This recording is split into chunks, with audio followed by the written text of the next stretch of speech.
everyone! Today I'll be demonstrating inquiry-based learning with inclined planes. I want you all to take a few moments to think about what an inclined plane might mean. Welcome back. So, if you thought of a ramp, a slide, or even stairs, then you're correct. So we will conquer two tasks today that are broken down into two categories. The first category is structured inquiry. This is where we give a question, we explain the procedure, and we let the students think about a possible solution. The second category is guided inquiry. So this is where we give a question, but we don't provide the process of the procedure, nor do we provide the solution. Now we will go over our materials and precautions.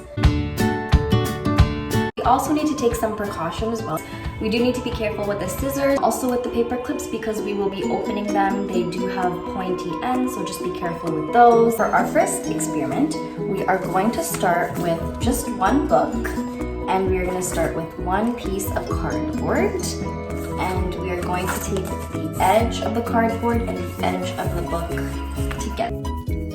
We're going to take our styrofoam ball, and we're going to put it right at the edge here, and we're going to let it roll down, and wherever it stops, and stop. Okay? Now we're going to take our measuring tape, and we're going to measure in centimeters from the end of the ramp to the middle of the ball. So the end over here, we are going to start 12 centimeters. So now we're going to take our table that we created, and with one book, we are going to write down 12 centimeters. Scientists often repeat the same experiment multiple times to compare results. So we will repeat this 2 more times. After 3 tests with one book, we will repeat this experiment with 2 books, and we'll do that 3 times. And then we're going to take our 3rd book,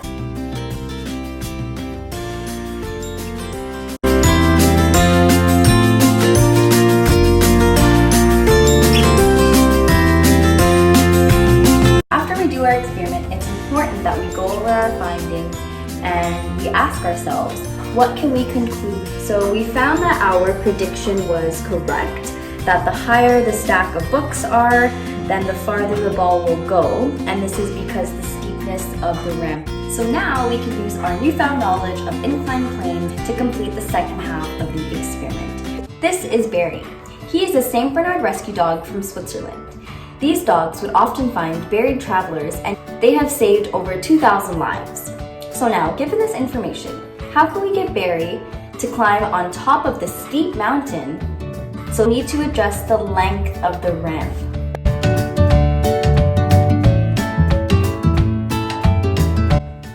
So we can see that Barry is stuck here. So what can we do to fix that?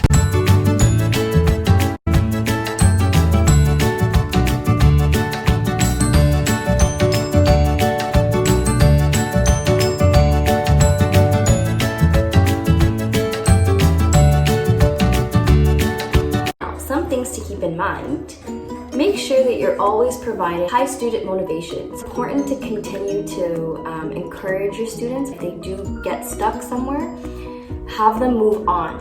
This is where you can at least provide them support and motivation. And lastly, I just want to talk about the relation to the science and technology curriculum. It's important for us as teachers to create a criteria for success for students here.